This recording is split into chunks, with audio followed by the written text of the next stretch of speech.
అందరికీ నమస్కారం. నేను మీ దివ్యాలు.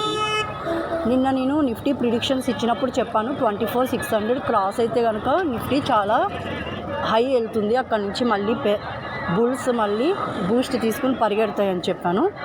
బట్ 24,460లో క్లోజ్ అయింది. 24,550 వరకు వెళ్ళింది నిఫ్టీ. సో ఈరోజు ప్రిడిక్షన్స్ ఏంటంటే, ఈరోజు నిఫ్టీ ఎక్స్పైరీ ఉంది, అందరూ ఇది గుర్తుపెట్టుకోండి. సో 24,350 కంటే కిందకి రాదు, ఎందుకంటే అక్కడ స్ట్రాంగ్ రెసిస్టెంట్ ఉంది అక్కడ నిఫ్టీకి. అలాగే 24,600 తర్వాత పెరుగుతుంది. సో నిఫ్టీ 24,600 కూడా ఈరోజు క్రాస్ చేయకపోవచ్చు, ఎందుకంటే ఐ థింక్ నిఫ్టీ ఈరోజు స్వింగ్లో ఉంటుంది.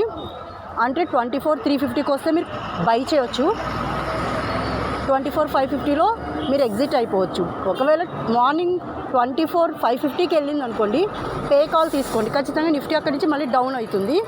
సో ఈరోజు స్వింగ్ ట్రేడ్ ఉంటుంది. నిన్న అప్ డౌన్ అని చెప్పాను, అవును నిన్న నిఫ్టీ పెరిగింది, మళ్ళీ అక్కడి నుంచి కింద పడిపోయింది. సో నిన్న అప్ డౌన్ అయింది, బట్ ఈరోజు స్వింగ్ ట్రేడ్ ఉంటుంది. అంటే 24,350 to 24,550 ఈ రెండింటి మధ్యన అప్ డౌన్ అవుతుంది. అంటే స్వింగ్ ట్రేడ్, అంటే పెరిగింది అంటే పడుతుంది, మళ్ళీ పడింది అంటే పెరుగుతుంది, పెరిగింది అంటే పడుతుంది. సో ఎందుకంటే ఈరోజు నిఫ్టీ ఎక్స్పైరీ ఉంది కాబట్టి ఖచ్చితంగా ఈరోజు స్వింగ్ ట్రేడే ఉంటుంది. కాబట్టి మీకు మంచి ప్రాఫిట్ కూడా వస్తుంది, ఎందుకంటే మీరు పెరిగినప్పుడు పే కాల్ తీసుకుంటే ఖచ్చితంగా పడుతుంది, మరి పడిపోయినప్పుడు మీరు సే కాల్ తీసుకుంటే ఖచ్చితంగా పెరుగుతుంది. ఈజీగా మీరు ఒక 3-4 ట్రేడ్స్ చేసుకోవచ్చు ఈరోజు, అంటే మీరు చాలా మంచిగా ఎర్న్ చేసుకోవచ్చు. All the best.